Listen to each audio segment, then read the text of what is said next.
Students कैसे हैं आप लोग। आई होप कि आप बहुत ही अच्छी होंगी। तो आज इस वीडियो हम बात करने वाले हैं, यदि आप इस साल 2024 में AIIMS BSc nursing and AIIMS paramedical 2024 का एंट्रेंस एग्जाम देने वाले हैं, तो आपका यहाँ पे जितने भी डॉक्यूमेंट्स हैं, कौन कौन से डॉक्यूमेंट्स आपका इंपॉर्टेंट है, और उसके साथ ही साथ हम कैटेगरी सर्टिफिकेट का आपको कितना बेनिफिट मिलता है, कितना उसका कट ऑफ पर इफेक्ट पड़ता है, हम यहाँ पे बात करेंगे। ईडब्ल्यूएस कैटेगरी का, ओबीसी कैटेगरी का और एससी एंड एसटी कैटेगरी का आपको कितना बेनिफिट मिलता है, और आपके स्कोर में यदि आपका कम भी स्कोर होता है, तो यदि आपके पास वैलिड डेट में कैटेगरी सर्टिफिकेट होता है, तो आपको उसको कितना बेनिफिट होने वाला है, इस वीडियो हम आपको डिस्कस करने वाले हैं। तो चलिए आज के इस वीडियो को हम स्टार्ट करते हैं। वीडियो के लास्ट तक बने रहिए। जितने भी स्टूडेंट्स हैं या पेरेंट्स इस वीडियो को देख रहे हैं, सारे डॉक्यूमेंट्स आपको ओरिजिनल बनाने हैं, और सारे के सारे डॉक्यूमेंट्स हैं वो आपके पास ओरिजिनल होने चाहिए, ताकि आप जब भी काउंसलिंग प्रोसेस में या आप एडमिशन प्रोसेस के लिए जाए तो आपको उस चीज़ का कोई भी नुकसान ना हो। चलिए आज के इस वीडियो को हम स्टार्ट करते हैं। सबसे पहले हम यहाँ पे बात करेंगे, चाहे जितने भी स्टूडेंट्स हैं जो जनरल के अलावा किसी भी कैटेगरी से बिलोंग करते हो,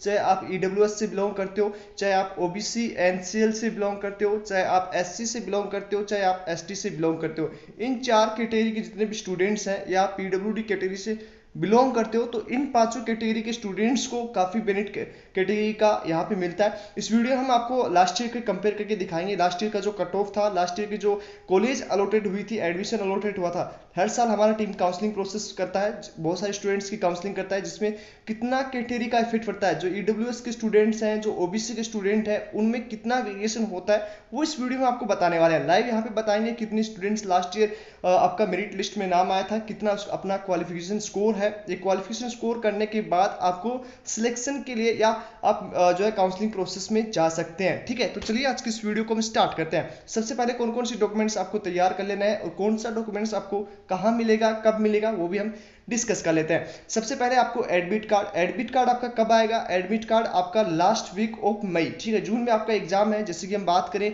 8 जून का आपका एक एग्जाम होने वाला है जो बीएससी नर्सिंग का होगा, और वही हम बात करें पैरामेडिकल का, तो पैरामेडिकल का आपको 22 जून का होगा। तो लगभग आपके लास्ट वीक में, मई के लास्ट वीक में आपका बीएससी नर्सिंग का एडमिट कार्ड है वो रिलीज कर दिया जाएगा। और वहीं हम बात करें पैरामेडिकल में, तो पैरामेडिकल में आपका फर्स्ट वीक में जो आपका एडमिट कार्ड है वो रिलीज कर दिया जाएगा। जो यहाँ पे डेट दी गई है, जिससे कि आप ऑफिशियल वेबसाइट पे भी डेट देख सकते हो, वहाँ पे भी आपको डेट अनाउंसमेंट हुई है।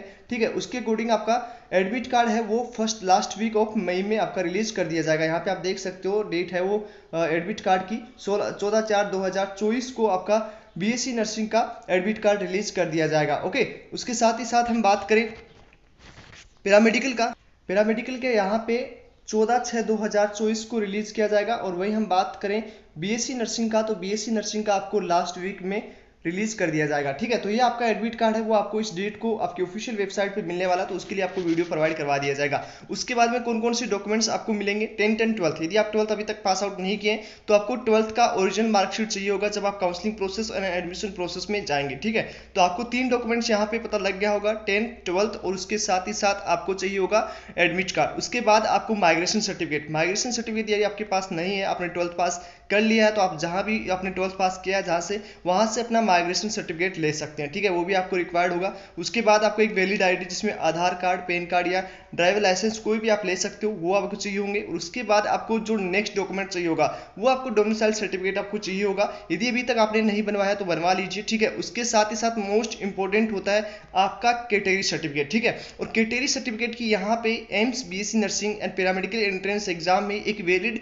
डेट दी जाती है। यदि आप जनरल के अलावा, जैसे हम ईडब्ल्यूएस की बात करें या ओबीसी एनसीएल की बात करें, तो उसमें एक वैलिड डेट होती है। यदि आप उस वैलिड डेट में अपना कैटेगरी सर्टिफिकेट नहीं बनवाते तो आपको उसको बेनिफिट नहीं मिलता है। और यहाँ पे कैटेगरी का इतना बेनिफिट मिलता है, इतना कट ऑफ में वेरिएशन आता है कि आप यहाँ पे अब लाइव देखने वाले हो। ठीक है, तो जिसमें आपको किस किस की बात कर ली हमने, एडमिट कार्ड की बात कर ली, 10th एंड 12th की मार्कशीट की बात कर ली, डेट ऑफ बर्थ की बात करें तो यदि आपके पास सर्टिफिकेट है तो बहुत अच्छी बात है। यदि आपके पास नहीं है तो आपको यहाँ पे 10th एंड 12th की मार्कशीट से भी आपका वैलिड हो जाएगा। मतलब 10th की मार्कशीट यदि आपके पास है तो डेट ऑफ बर्थ की आपको आवश्यकता नहीं होगी। ठीक है, ये चीज हो गया। उसके बाद यदि आप पीडब्ल्यूडी कैटेगरी से बिलोंग करते हैं तो आपके पास पीडब्ल्यूडी का सर्टिफिकेट होना चाहिए। ओके, और जो कैटेगरी सर्टिफिकेट बनवाते हैं वो स्टेट, किसी भी स्टेट से बिलोंग करते हो, चाहे आप बिहार, राजस्थान, उत्तराखंड, किसी भी स्टेट से, बेंगलोर, किसी भी स्टेट से आप बिलोंग कर रहे हो, आपको स्टेट सर्टिफिकेट से बेनिफिट नहीं मिलेगा, आपको सेंट्रल गवर्नमेंट का, ठीक है, सेंट्रल गवर्नमेंट का आपको सर्टिफिकेट चाहिए होगा।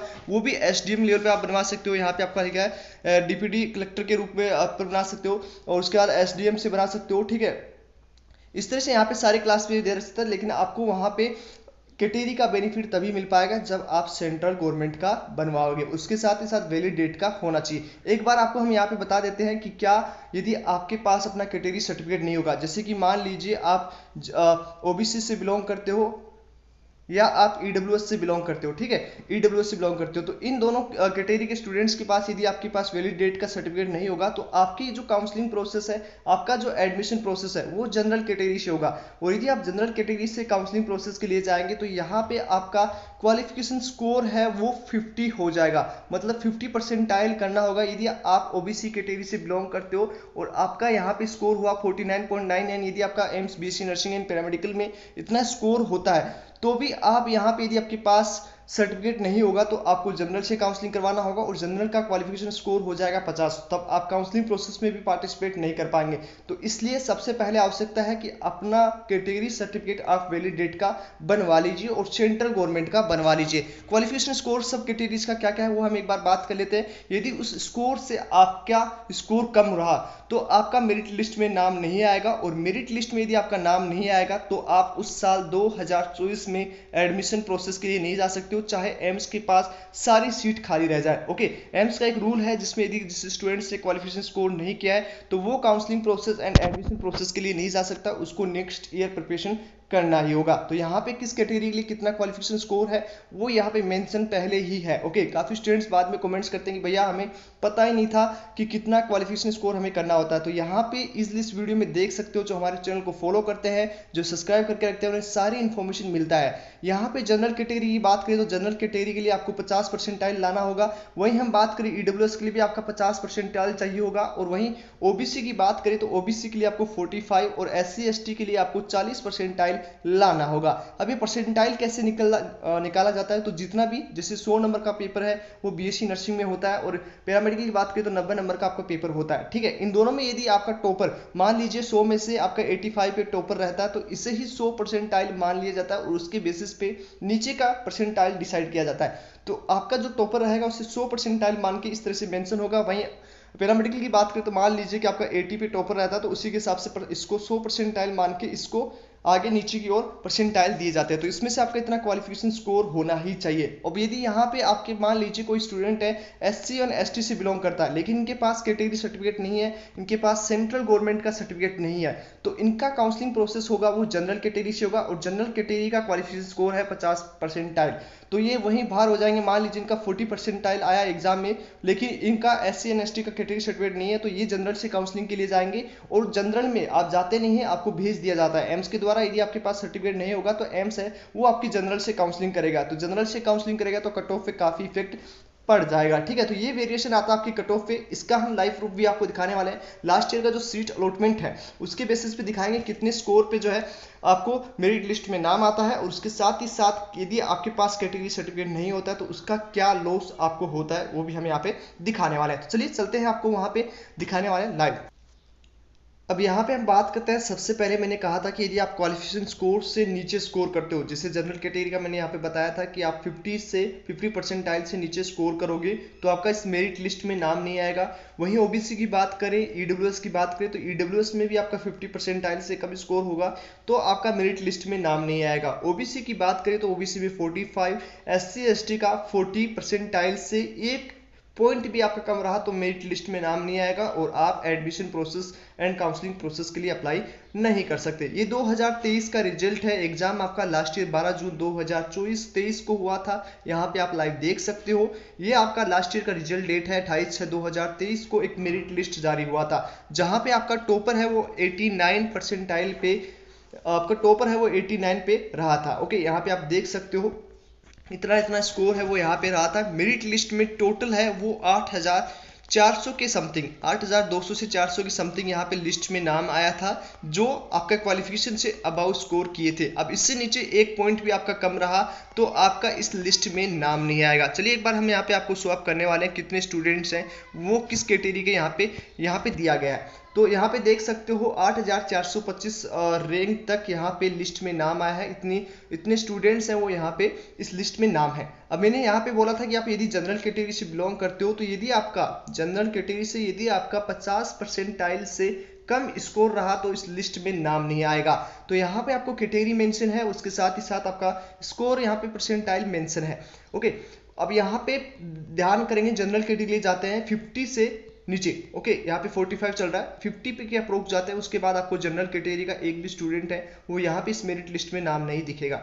चलिए एक बार हम 49 और 50 के अप्रोक्सीमेट जाते हैं, उसके बाद आपको जनरल कैटेगरी का एक भी स्टूडेंट है वो यहाँ पे नहीं मिलने वाला। तो इस तरह से आपको पता लग गया होगा कि कितना बेनिफिट है वो आपको होने वाला है। जो यहाँ पे बॉक्सेस है, खाली बॉक्सेस है, वो जनरल कैटेगरी स्टूडेंट है, यूआर कैटेगरी स्टूडेंट है। तो यहाँ पे 50 के बाद आपको कोई भी स्टूडेंट है वो जनरल कैटेगरी का और ईडब्ल्यूएस का आपको नहीं मिलेगा। ठीक है, जनरल एंड ईडब्ल्यूएस के कोई भी स्टूडेंट है वो इस लिस्ट में 50 के बाद, मतलब यहाँ पे आप देख सकते हो 49.6 किसी स्टूडेंट का है। इसके बाद आपको एक भी स्टूडेंट है वो जनरल एंड ईडब्ल्यूएस से नहीं मिलेगा। यहाँ पे आप देख सकते हो, मैं लाइव प्रूफ आपको दिखा रहा हूँ, देख सकते हो कोई भी स्टूडेंट है, एक भी स्टूडेंट है वो जनरल एंड ईडब्ल्यूएस का नहीं है। अब यहाँ पे ओबीसी की बात करें तो ओबीसी का क्वालिफिकेशन स्कोर है वो 45 है। इसका मतलब 45 से नीचे किसी की परसेंटेज आते हैं तो वो इस लिस्ट में नाम नहीं आएगा, वो counselling process and admission process में नहीं जा सकता। ओके, तो चलिए यहाँ पे हम दिखाएंगे आपको 45 के नीचे एक भी ओबीसी के स्टूडेंट्स का इस लिस्ट में नाम नहीं आएगा और उनका 2024 में सिलेक्शन नहीं होगा। ओके, तो पहले ही आपको स्कोर मेंशन करना है, यदि आप जिस कैटेगरी से बिलोंग करते हो तो आपको कितना स्कोर करना चाहिए। तो ओबीसी की बात करें तो ओबीसी 45 से नीचे नहीं मिलेगा आपको। एक बार हम फिर से स्वैप करने वाले आपको, और कितना बेनिफिट आपको कैटेगरी का होता है वो भी हम आपको फर्स्ट राउंड के रिजल्ट के एंड सेकंड राउंड के रिजल्ट में आपको दिखाने वाले हैं। तो सबसे पहले आपका मेरिट लिस्ट तैयार किया जाता है और मेरिट लिस्ट में उन्हीं स्टूडेंट का नाम आता है जो क्वालिफिकेशन स्कोर से अबव स्कोर में आते हैं। ये चीज़ आपको समझ लेना है। चलिए देखिए 45 पे हम आ गए हैं, 45 से नीचे 44 पे एक भी ओबीसी का स्टूडेंट है वो आपको नहीं मिलेगा। देख सकते हो 45 यहाँ पे आपका 45 खत्म हो चुका है।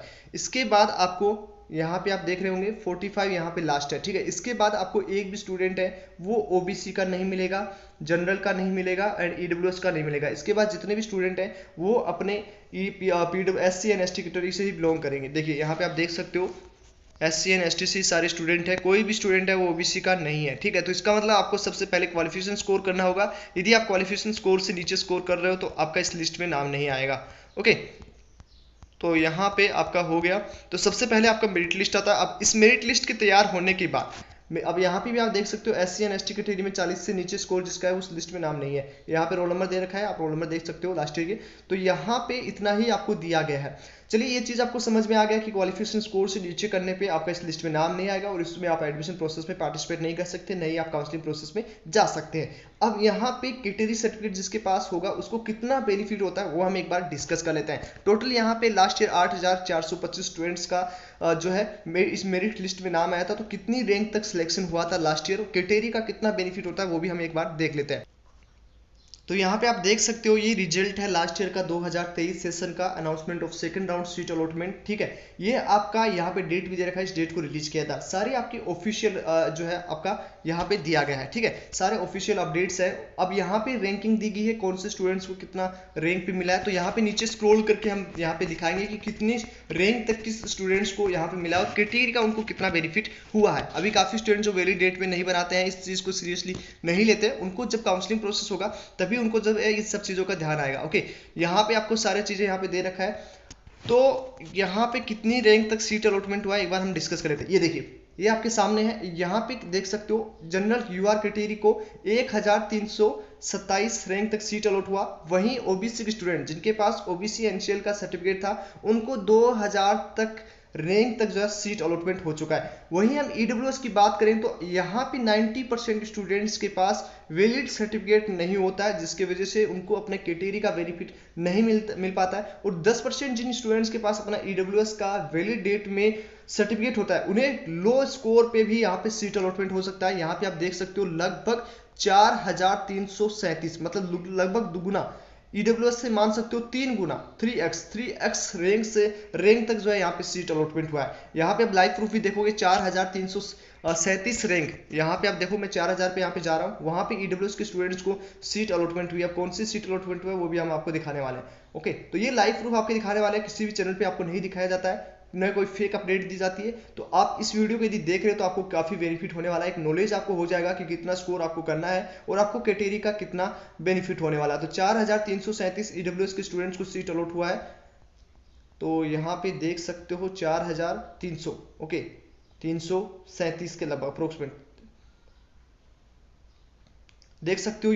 देवघर यहाँ पे अलॉटमेंट हुई है। देखो यहाँ पे आपकी लाइव है ईडब्ल्यूएस के स्टूडेंट्स को, जबकि यहाँ पे यूआर कैटेगरी को नहीं मिला है, किसी भी यूआर कैटेगरी के स्टूडेंट्स को यहाँ पे सीट अलॉटमेंट हुई है। तो 4337 तक भी यहाँ पे सीट अलॉटमेंट हुआ है और ओबीसी के किसी भी स्टूडेंट्स को यहाँ पे सीट अलॉटमेंट नहीं हुई है। तो ये चीज आपको समझ में आ चुकी हो कितना बेनिफिट होने वाला। अब यदि जिसके पास अपना कैटेगरी सर्टिफिकेट नहीं होगा, सेंट्रल गवर्नमेंट का नहीं होगा, तो उसको क्या नुकसान होने वाला है, ठीक है। यहाँ पे क्लियरली मेंशन है, यदि आपके पास कैटेगरी सर्टिफिकेट नहीं होता है तो आपका जो काउंसलिंग प्रोसेस है वो यूआर कैटेगरी से जाएगा। अब मान लीजिए कोई ईडब्ल्यूएस का स्टूडेंट है, उसके पास कैटेगरी सर्टिफिकेट नहीं है, तो यदि वो यूआर कैटेगरी से जाएगा तो यूआर कैटेगरी से तो 1327 रैंक तक सीट अलॉट हुई है, जबकि ईडब्ल्यूएस में 4337 तक अलॉट हुई है। तो यहाँ पे नुकसान हो जाता है, यहाँ पे उसका यदि कम स्कोर भी होता है तो यहाँ पे आपको एडमिशन नहीं मिल पाता, ठीक है। तो ये चीज आपको क्लियरली समझ में आ चुका होगा कि कैटेगरी का आपको कितना बेनिफिट होने वाला है, ठीक है। अब यहाँ पे वैलिड डेट में आपका कैटेगरी सर्टिफिकेट होना चाहिए। क्या वैलिड डेट है उसकी भी बात कर लेते हैं।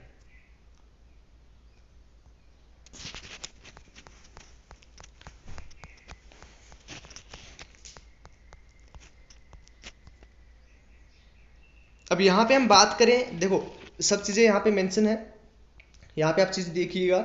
जो बीएससी नर्सिंग के स्टूडेंट है उनकी एग्जाम होने वाली है 8 जून 2024 की, और उनकी वैलिड डेट क्या है, वैलिड डेट है 9/6/2023 से लेके 8/6/2024 तक। आपका इंडिया के सेंट्रल गवर्नमेंट का, यहाँ पे देखो सेंट्रल गवर्नमेंट का क्लियरली मेंशन है, इस डेट में आपका जो है अपना सर्टिफिकेट होना चाहिए कैटेगरी का। वहीं पैरामेडिकल की बात करें और यदि आप ओबीसी कैटेगरी से बिलोंग करते हो तो 23/6/2023 से 22/6/2024 तक आपका ये वैलिड डेट होना चाहिए। अब ईडब्ल्यूएस का क्यों बेनिफिट नहीं मिल पाता, क्योंकि ईडब्ल्यूएस का जो कैटेगरी सर्टिफिकेट होता है वो सिर्फ 2 महीने ओल्ड होना चाहिए। मतलब यदि आप अप्रैल में, अभी आपका एग्जाम जून में है, तो आपको अप्रैल के बाद में ही 15 से 20 अप्रैल के बीच में आपको अपना कैटेगरी सर्टिफिकेट बनवाना होगा, तभी आपको उसका वैलिड है वो अपना जो सीट है मिलता है, ठीक है। मतलब आपको बेनिफिट मिलता है, कैटेगरी का बेनिफिट मिलता है। तो यहाँ पे आपको डेट दे रखी है 1/4/2024 से, मतलब 1 अप्रैल 2024 से 8/6/2024 के बीच में आपका होना चाहिए।